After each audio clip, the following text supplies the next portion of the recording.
The belt whipped through the air with a sharp, angry snap, and for a moment, the whole room seemed to hold its breath. My son stood in front of me, his chest heaving, the leather strap clenched so tightly in his fist that his knuckles had turned white. I should have felt terrified. A mother is supposed to fear the moment her own child raises a hand toward her.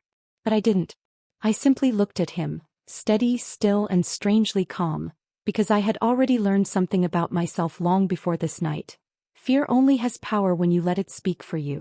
Before you continue, take a deep breath, because this is the kind of story that stays with you. If you've ever been betrayed by someone you trusted, you'll feel every word. Don't miss a single second. Press play and step into my world. He expected me to beg. He expected me to crumble. Instead, I kept my voice level as I said, "Put that down, Michael. You don't want to do this." The clock on the wall behind him ticked toward 9:17 p.m., the soft hum of the refrigerator filling the silence between us. The overhead kitchen light buzzed faintly, casting a dull glow over the cramped space where I had cooked family meals for years. But tonight the room didn't feel like mine anymore. My son's anger had swallowed it whole. My daughter-in-law, Jasmine, leaned against the doorway with her arms crossed and a smirk stretching shamelessly across her face. She didn't hide her satisfaction. In fact, she looked proud that she had pushed him far enough to raise a belt to his own mother. She twirled a strand of her glossy hair and sighed dramatically, as if she were bored and waiting for him to finish the job, whatever she imagined that job to be. "You're dragging this out, Mike," she muttered. "She's old. She'll sign if you just make her sign." Her words carried the same familiar sharpness I'd heard for months, small jabs disguised as impatience. But tonight the mask had finally slipped. Tonight she didn't even bother pretending to be the polite daughter-in-law she often performed for visitors. She wanted something from me, and she wanted it badly enough to expose who she really was. My son slammed the papers onto the kitchen table so hard that my teacup rattled.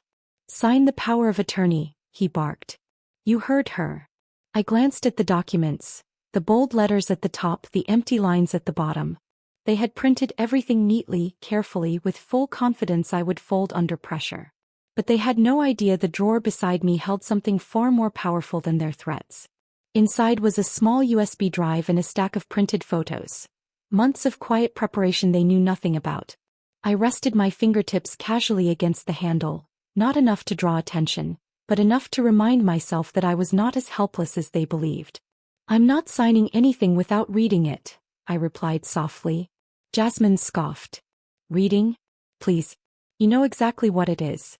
You won't even understand half of it. Just sign and stop being difficult." The insult didn't sting. Not the way she hoped it would. I had heard worse. But I noticed the way her eyes darted toward the front window, checking the driveway again, like she was making sure no one was around to hear the commotion. That made my pulse quicken, not from fear but from realization. She wasn't confident. She was nervous. She knew what they were doing was wrong. She just didn't think there would be consequences. Michael lifted the belt again, the leather brushing against his palm with a soft scrape. It wasn't the first time he had tried to intimidate me, but it was the first time he'd done it so openly, without shame, without hesitation. "You're doing this," he growled. "Tonight." He took a step toward me. The wooden floor creaked beneath his weight. My mind sharpened. Instead of shrinking back, I straightened my spine, feeling each vertebra gently align. I could almost hear my late husband's voice in my ear, steady, firm, reminding me that strength isn't measured by volume but by resolve. "I carried you into this world," I murmured, meeting his eyes, "and I won't let you bully me out of it." His jaw clenched. I saw it then, the flicker of hesitation, the tiny spark of the boy he used to be. But Jasmine saw it too, and she immediately cut in, pushing him harder. "Oh my God, Mike, seriously?" she snapped. "She's manipulating you again. He does this every time. Just do it." That was her trick, consistently convincing him that compassion was weakness. She had chipped away at him slowly, year by year, until he barely resembled the son I raised. I could see her fingerprints all over him. He took another step. My heartbeat steadied. The oven timer clicked softly in the background. I remembered I had been warming a casserole before they barged in. Funny how ordinary things continue moving even when your life is being shoved off balance. "You think I won't?" he said, lifting the belt higher. "You might," I answered. "But you won't win." The words landed exactly the way I intended. His eyebrows knitted in confusion. Jasmine rolled her eyes dramatically, mumbling something under her breath, but I didn't care to catch it. The moment was between me and my son now. I could smell the faint scent of disinfectant on the table, probably from when I wiped it earlier after dinner. How ordinary this space had been just hours ago. How quickly it had turned into a battlefield. The air felt heavier, tighter. Even the ticking clock seemed louder than before. A shadow moved outside the front window, just for a second. They didn't notice. But I did. And I recognized the silhouette. Not fully, not enough to be certain, but enough to feel a faint, steady warmth rise in my chest. Help was closer than they realized. They had no idea someone had been checking on me these past weeks. They didn't know about the quiet calls I made early in the mornings when Jasmine was still asleep. They didn't know who I had reached out to, who had promised to come if I ever sounded off. I didn't reveal it. Not yet. Let them think they were the ones in control. Michael slammed the belt against his own palm. This is your last chance. The last chance for what? I asked quietly. To make things easier, he muttered. But even he didn't sound convinced anymore. I inhaled slowly. The kitchen smelled faintly of cinnamon from the candle Jasmine insisted on using earlier that day.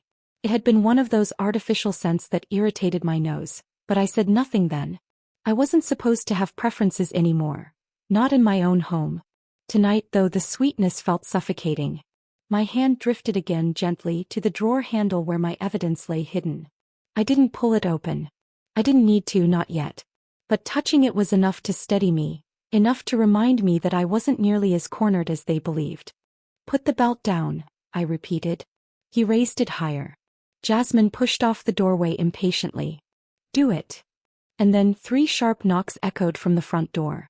Michael froze. Jasmine's smile evaporated. The room became impossibly still. Who is that? She whispered, suddenly anxious. I didn't answer. I didn't need to. Because the knock came again, firmer this time. With purpose. Jasmine rushed toward the hallway muttering, It's probably a neighbor. Just stay calm, Mike, okay? My son glanced at me, confusion and frustration swirling in his eyes, the belt still suspended in his grip. I held his gaze without blinking. From the hallway I heard Jasmine unlatch the door. A beat of silence. Then a gasp, sharp, broken and terrified. Her scream followed. Loud. Piercing. Echoing through the walls. And in that moment I knew.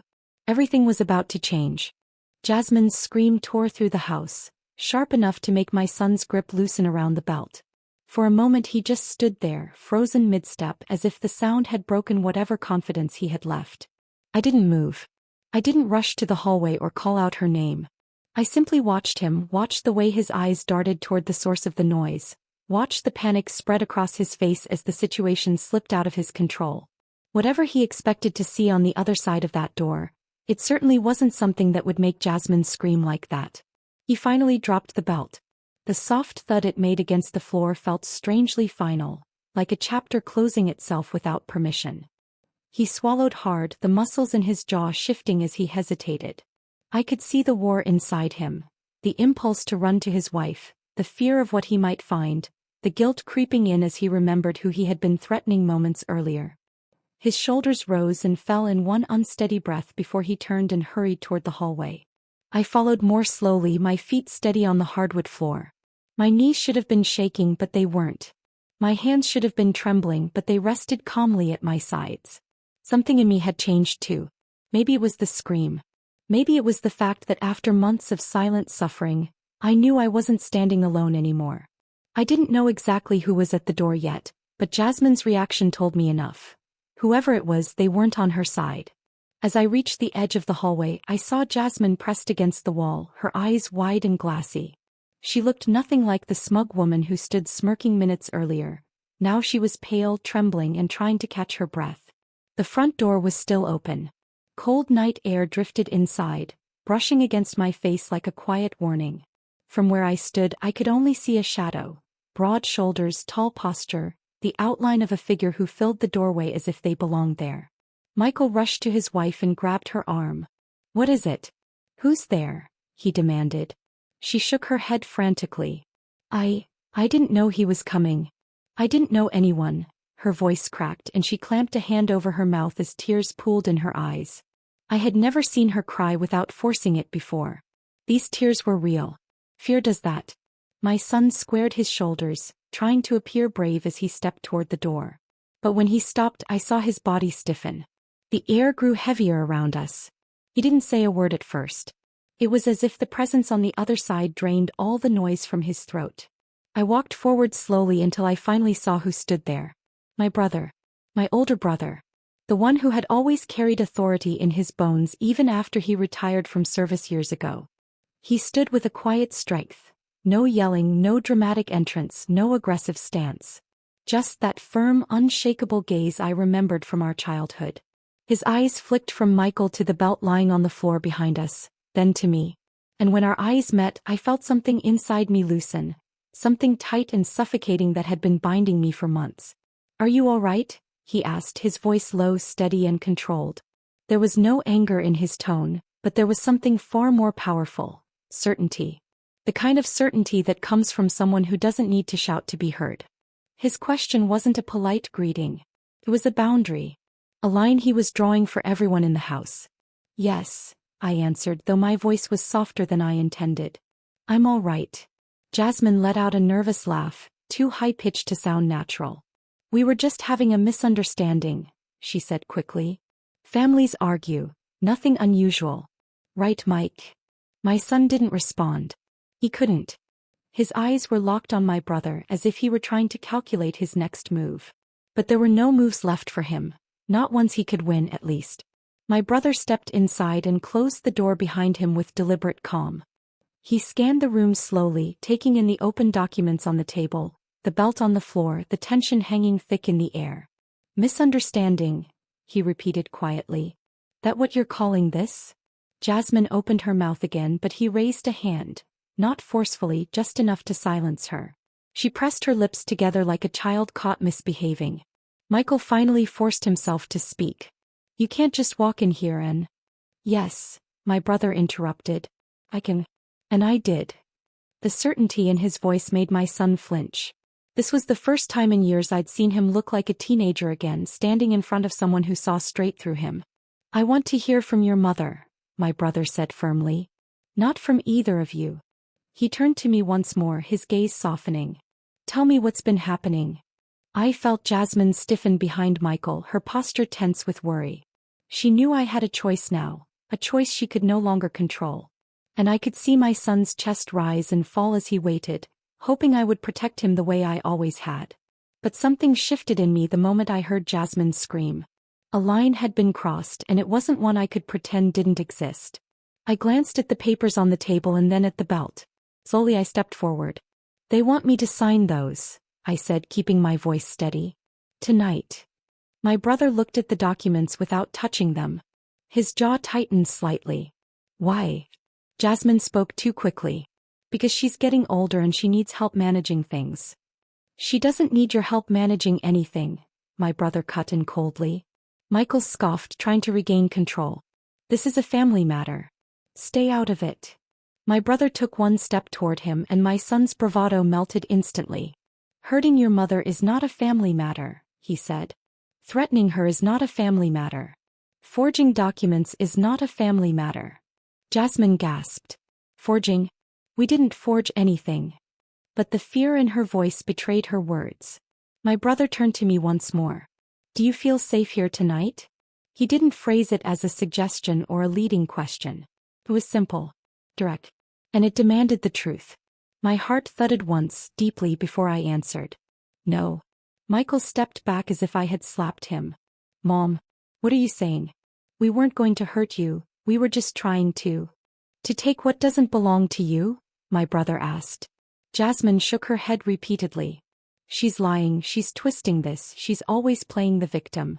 But no one believed her. Not even Michael. I could see it in the way his eyes dropped to the belt again, as if he was finally seeing it not as a tool he raised in anger, but as a mistake he couldn't undo. I took a slow breath.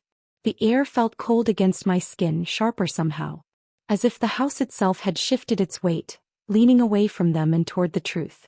My brother stepped closer to me. "Go get your coat," he said gently. "You're coming with me tonight." Jasmine lunged forward. She's not going anywhere. Michael grabbed her arm. Stop, he whispered harshly. She jerked away from him, wild-eyed. If she leaves, everything falls apart. Don't you get it? My brother didn't even look at her. His attention was solely on me. And for the first time in months I felt seen, truly seen. I walked past Jasmine, past Michael, past the kitchen where the belt still lay on the floor like an abandoned threat that no longer mattered. I opened the coat closet, pulling out my jacket with steady hands. My heartbeat was calm, rhythmic, almost peaceful. Behind me, my son whispered something I couldn't hear. My brother responded with a quiet firmness that carried more weight than any shout. And as I slipped my arms into my coat sleeves, I realized something unmistakably clear. This was the moment everything began to shift, not just for tonight but for everything that would come after. Because when that door opened, I didn't just gain help. I regained myself. And with that realization warming my chest, I stepped out of the closet, my coat half buttoned, only to find my son still staring at me as though he didn't recognize the woman standing in front of him. It wasn't my brother's presence that unnerved him now. It was mine. Something quiet and steady had woken in me, something he wasn't prepared to face. His lips parted slightly as if he wanted to say something, but the words wouldn't come. He simply stood there, shoulders tense, eyes unsettled. My brother moved closer to the front door as though shielding the threshold for me. He didn't touch me or rush me. He just waited with that patient firmness I remembered from childhood. I followed him slowly, each step strangely liberating, until I paused near the coat rack where my purse hung. The familiar weight of it felt grounding when I picked it up, the strap slipping over my shoulder in one smooth motion. But as I reached for the doorknob, a sudden noise behind us halted me, a sharp scrape of paper across the kitchen table. I turned my head just enough to see Michael snatch the power of attorney documents, clutching them like a lifeline.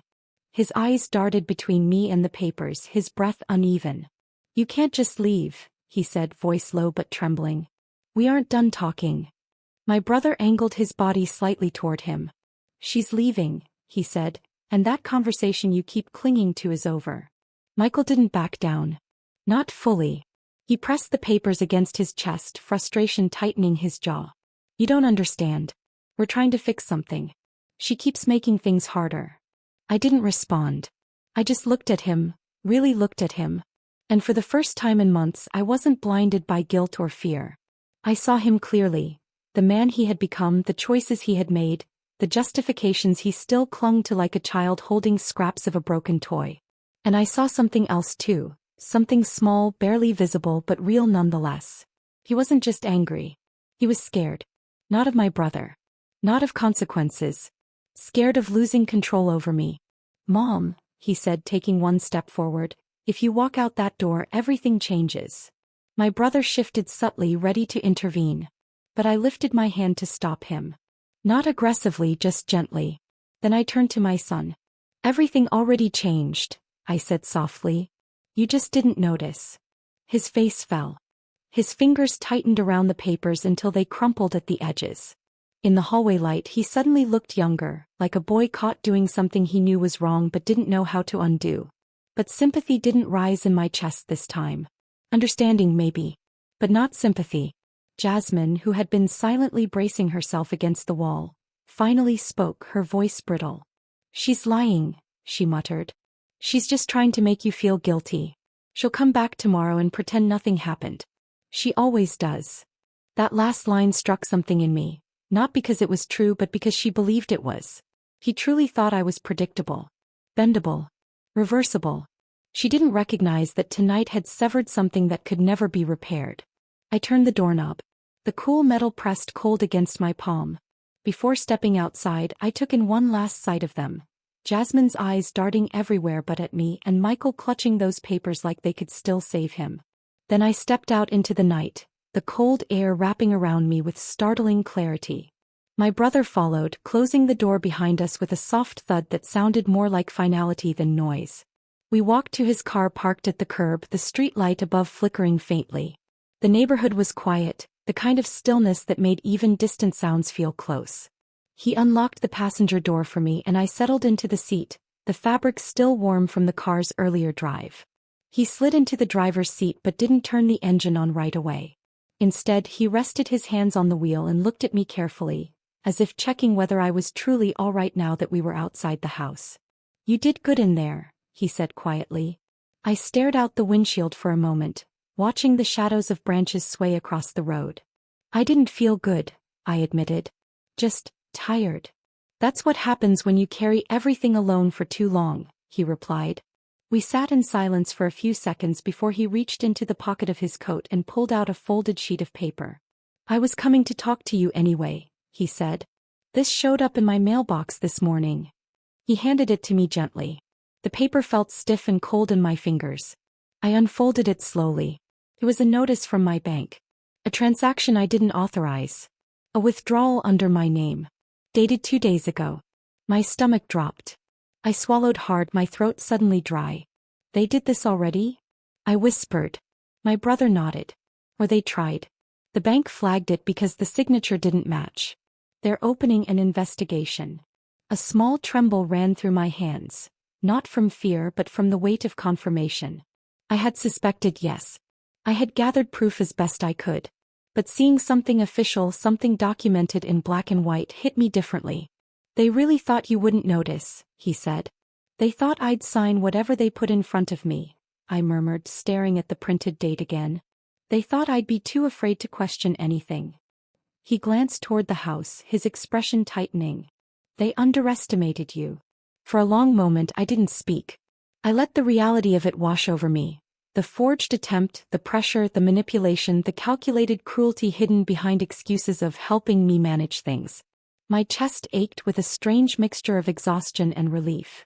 Relief that the truth had finally surfaced, and exhaustion from knowing how much more I still didn't understand. I folded the paper carefully and slipped it into my purse. "Thank you for coming," I said softly. "I didn't ask you to." "You didn't have to," he interrupted gently. "I know your voice. When you called earlier, something was wrong." I took a slow breath. "I didn't mean to worry you." "You should have," he said simply. "You matter." The words hit harder than I expected. It had been a long time since someone reminded me I wasn't just a burden or an obligation. I blinked a few times, my vision blurring slightly before clearing again. He finally started the engine, the soft rumble steadying my nerves. As we pulled away from the house, I caught a glimpse of Michael through the living room window. He stood motionless, staring out as if trying to understand when everything slipped out of his grasp. I turned away before he could see me looking. We drove through the quiet streets, the glow of porch lights scattered along the houses, the night air crisp against the glass. My brother kept the heater on low, the gentle warmth soothing the chill in my fingers. After a few minutes he spoke again. "You know this isn't over." "I know," I said, my voice steady. "But tonight changed something." "Tonight showed you the truth," he corrected. "And they're not ready for that." I stared ahead, the road stretching into the darkness like a path I finally had permission to walk. The truth wasn't complete, not yet. But I had seen enough to know they wouldn't see what was coming next. Not until it was far too late. That truth echoed in my mind as I walked into the courthouse, my hands tucked inside my coat pockets to steady the tremble I hoped no one would notice. The building was colder than I expected, with tall windows that let in a pale morning light that made everything look harsher. My brother walked beside me, silent but close enough that I could feel his presence like a shield. Each step toward the courtroom felt heavier than the last, as though the weight of everything that had happened finally realized it had a place to land. When we reached the door, I paused. Not because I doubted myself, but because I needed one final breath before facing the woman and man who had turned my home into a place of fear. My brother rested a hand on my shoulder. Firm, warm, grounding. "You're ready," he said quietly. I nodded. "I have to be." Inside, the courtroom was already buzzing with low murmurs. The air smelled faintly of polished wood and old paper, a scent that reminded me of libraries from my childhood. Rows of benches lined the room, filled with strangers waiting for their own cases, but it felt like all eyes turned as I entered. My brother guided me to the front row where my lawyer, Miss Carter, waited with a stack of neatly organized files and a calm confidence I envied. "Morning," she said, offering a reassuring smile. "Today is about clarity. Nothing more, nothing less." I sat down, smoothing the front of my blouse to keep my hands busy. My heart hammered steadily but not wildly. It was a controlled rhythm, like it had accepted the responsibility of staying strong for me. Moments later, the side door opened and my son walked in. Michael. His shoulders were hunched, his suit jacket wrinkled as though he had thrown it on in a hurry. He scanned the room, his eyes landing on me. For a flicker of a second, something softened in his gaze. Guilt, confusion, maybe even regret. But then Jasmine stepped in behind him, and whatever softness existed was swallowed instantly by the cold determination on her face. She pulled him by the sleeve toward the defense table, whispering rapidly while her eyes darted around the room. I watched her closely. Her heels clicked sharply against the floor, her hands moving fast as she adjusted folders. She had a confidence that wasn't natural. It was forced, brittle, like she had rehearsed it in the mirror until it cracked. Michael didn't look at her. He kept stealing glances in my direction, but every time our eyes met, he looked away. That small gesture told me more than any argument he could have made. When the judge entered, everyone rose. The room shifted from restless energy to tense silence. She was a composed woman with silver streaks in her hair and a gaze that held no patience for nonsense. She took her seat and began reviewing the documents before her without looking up. Case number 24 to 1874, she said. Request for protection order and charges relating to attempted coercion, forgery, and intimidation. My breath caught slightly. Hearing it aloud, like that, made it real in a way I wasn't fully prepared for. But I lifted my chin anyway. Ms. Carter rose. Your Honor, we're prepared to proceed. The opposing attorney, a younger man who looked as though he was still learning how to mask uncertainty, stood quickly. We are as well, Your Honor. My clients maintain this is a family misunderstanding. The judge finally looked up, her expression unreadable. We'll determine that. The first hour moved slowly. Ms. Carter presented the bank notice, carefully, concisely, explaining how my signature had not matched and how the bank had flagged the attempt. The judge examined it closely, her eyes narrowing only slightly, but enough for me to sense her concern. Then came my brother's testimony. He described arriving at my door, hearing the fear in my earlier call, seeing the belt on the floor and hearing Jasmine's scream. The opposing attorney tried to discredit him, implying he misinterpreted the situation, but my brother held steady. No, he said firmly. I saw the marks on her arm. I saw the documents on the table. And I saw how they reacted when she tried to walk away. His words stayed simple, factual, unembellished. That was his strength, he didn't need theatrics. Truth sat plainly in his sentences. When it was my turn, Miss Carter placed a gentle hand on my arm before I stood. Just speak your truth, she whispered. Nothing more. I approached the witness stand slowly, my footsteps quiet on the floor. Once seated, I folded my hands in my lap, grounding myself with the feeling of my palms pressing together. The opposing attorney asked the first question, his tone falsely polite. Mrs. Collins, would you say your memory is as sharp as it used to be? Ms. Carter objected immediately, and the judge's glare silenced him. Move to relevant questions, counselor. So he tried another angle. Mrs. Collins, why didn't you leave earlier if you felt unsafe? I met his eyes calmly. Because I wanted to believe my son wouldn't cross certain lines.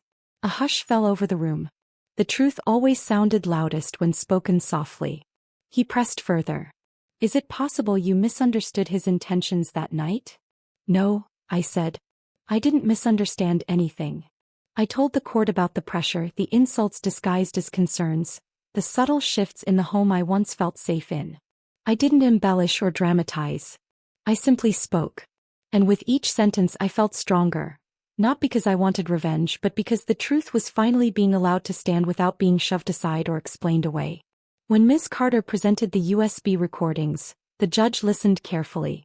She didn't show emotion, but I saw how her posture changed. More upright, more attentive. She heard things I'd lived through. Things I'd kept quiet about to protect the son I loved. Then the opposing attorney made his biggest mistake. Mrs. Collins, he said, isn't it true your son was only trying to help you plan for the future? My hands tightened in my lap. Help doesn't come with a belt, I replied. Gasps rippled across the courtroom. The judge lifted her eyes sharply, her gaze shifting to Michael. He lowered his head, the truth settling over him like a heavy shadow. Jasmine, however, couldn't stay quiet. She stood abruptly. She's lying. She's twisting everything to make herself look innocent. The judge slammed her gavel once. "Sit down, ma'am." But Jasmine didn't sit. She pointed at me, her voice shaking in rage. "She's doing this on purpose. She wants to control everything. She wants to make us look like monsters." Her outburst cracked Michael's composure. He whispered her name sharply, telling her to stop, but she jerked away from him. "Why shouldn't I?" she spat. "We did everything for her. Everything. And now she turns on us like we're strangers. Everything for me." The irony hit like a bitter wind. The judge's voice cut through the chaos. "If you disrupt these proceedings again, you will be removed." Jasmine sank down reluctantly, her face flushed and trembling. For the first time she looked genuinely unbalanced, her confidence shattered by the weight of the courtroom's scrutiny. Miss Carter approached the bench. "Your Honor, we believe the evidence is clear. This was not a misunderstanding. This was coercion, manipulation, and attempted control." The judge reviewed the files one more time in silence. The room felt suspended, as though the building itself was holding its breath. When she finally spoke, her voice was calm but decisive. "I have seen enough to move toward decision. The actions described today are deeply concerning. The attempted control of this woman's life and finances is apparent. A temporary protection order will be put in place immediately while I finalize the remaining decisions." The words washed over me like warm water. Not victory. Not revenge. Validation. She wasn't finished, not yet, but this moment cracked the darkness I'd been living under. The judge looked directly at me, her expression unexpectedly gentle. "You did the right thing coming forward," she said. I swallowed, the lump in my throat both painful and relieving. "Thank you, Your Honor." As the judge dismissed the court for recess, I turned slightly and saw Michael sitting alone, staring at the table as if everything he believed had collapsed quietly in front of him. Jasmine was already arguing with him in hushed, frantic whispers, her hands waving wildly. But my brother guided me out of the room before I could watch any more. The truth had finally stepped into the light. And nothing, absolutely nothing, would ever go back to what it had been before. I felt that truth settle deep inside me as my brother and I stepped into the quiet hallway outside the courtroom. The doors swung shut behind us with a heavy echo, leaving the clamor of whispered arguments and frantic papers on the other side. I stood there for a moment, breathing slowly, letting the stillness wrap around me like a blanket. The building's fluorescent lights buzzed above, soft but steady, and their hum felt almost reassuring after everything that had just unfolded. My brother didn't rush me. He stood slightly to my left, hands in his coat pockets, eyes scanning the hallway like he was making sure no one would disturb me. I appreciated it more than I could explain. For the first time in months, maybe years, I didn't feel alone. The tight knot in my chest loosened, letting in air I didn't know I had been missing. "You did what needed to be done," he said gently. "Now comes the part where you get to breathe again." I didn't answer right away. My thoughts drifted toward the courtroom behind us, where my son sat with his head bowed and his wife muttering in frantic, angry whispers. I wasn't proud of what brought us here. I wasn't proud of the battles, the fear, or the nights I lay awake wondering where I had gone wrong. But I also wasn't ashamed anymore. That part of me had been shed like an old skin. We walked toward the exit slowly. Each step felt symbolic, as though my feet were relearning the rhythm of freedom. Outside, the afternoon sun was beginning to lower, casting long shadows across the courthouse steps. The air was crisp with early winter, the kind that nipped at your fingertips and carried the faint scent of pine from the trees lining the sidewalk. I pulled my coat tighter and took in the clean, cold air. "I need to go home," I said softly. My brother nodded. "I'll drive." We walked to the car in silence, but it wasn't the heavy kind. It was calm, reflective. I watched a few leaves skitter across the pavement, pushed by a mild breeze. There was something symbolic in that too, the way they moved without resistance, letting the wind carry them somewhere new. When we reached my house, the home I feared in for months, the driveway looked different to me. Not because it had changed, but because I had. My hands didn't shake when I opened the car door. My heart didn't pound when I looked at the front windows. My steps didn't falter as I approached the porch. This was my house. My life. My ground. And it felt like mine again. Inside everything was quiet. Too quiet. The stillness felt strange after weeks of tension, but it wasn't unwelcome. My brother locked the door behind us, checked the windows, and made a slow sweep of the living room, more out of instinct than suspicion. "Do you want me to stay tonight?" he asked. I thought about it. But this moment, this return, was something I needed to face alone, not out of fear but out of reclaiming. "No," I said with a small smile. I think I need the house to myself tonight." He studied me for a moment, then nodded. "If you need anything, call me." "I will." He hugged me before leaving, a warm, grounding hug that lingered longer than usual. When the door clicked shut behind him, I stood in my entryway for several seconds, absorbing the silence. Then I made myself a cup of tea, the simple act feeling strangely ceremonial. I sat at the kitchen table, the same table where everything had nearly fallen apart, and looked at the spot where the belt once lay. The table was empty now, clean, ordinary. A place can hold memories, but it can also be wiped clean. I took a slow sip of my tea. The warmth spread through my chest, settling me. For the first time in ages, I felt in control of my own breath. It wasn't long before my phone buzzed. I expected it, just not so soon. When I looked at the screen, my son's name glowed back at me. My first instinct was to let it ring. But something inside told me this conversation had to happen, not for him but for me. I answered. "Hello. Mom," he said, voice tight, cracked at the edges. "I need to talk to you." I didn't react. I kept my voice steady. "I'm listening." "I didn't mean for things to go this far," he said quickly, words tumbling over each other. I wasn't trying to hurt you. I swear. Everything just got out of control." I stared at the window, watching the faint reflection of the setting sun. "Michael," I said quietly, "you raised a belt at me." Silence fell between us. Heavy. Unavoidable. "She pushed me," he whispered. "Jasmine kept saying we needed to take care of things before something happened to you. I didn't know what else to do." There it was. The truth he had been too cowardly to admit in the courtroom. "She told you to threaten me?" I asked. He hesitated. That was answer enough. My grip tightened slightly on the phone. "You're a grown man," I said softly. "You make your own choices." "I know," he murmured. I need another chance." I closed my eyes. His voice, once the sweetest sound in my life, now carried pieces of someone I could barely recognize. I searched myself for anger, for revenge, for the sharp satisfaction Jasmine's downfall had brought me. But what I felt was something quieter. Final. Clear. "You'll have many chances in life," I said gently. "But not with me. Not like before." He exhaled shakily. "So that's it? You're cutting me off." "No," I said. "You cut yourself off the day you forgot I was your mother, not your obstacle." He didn't respond for several seconds.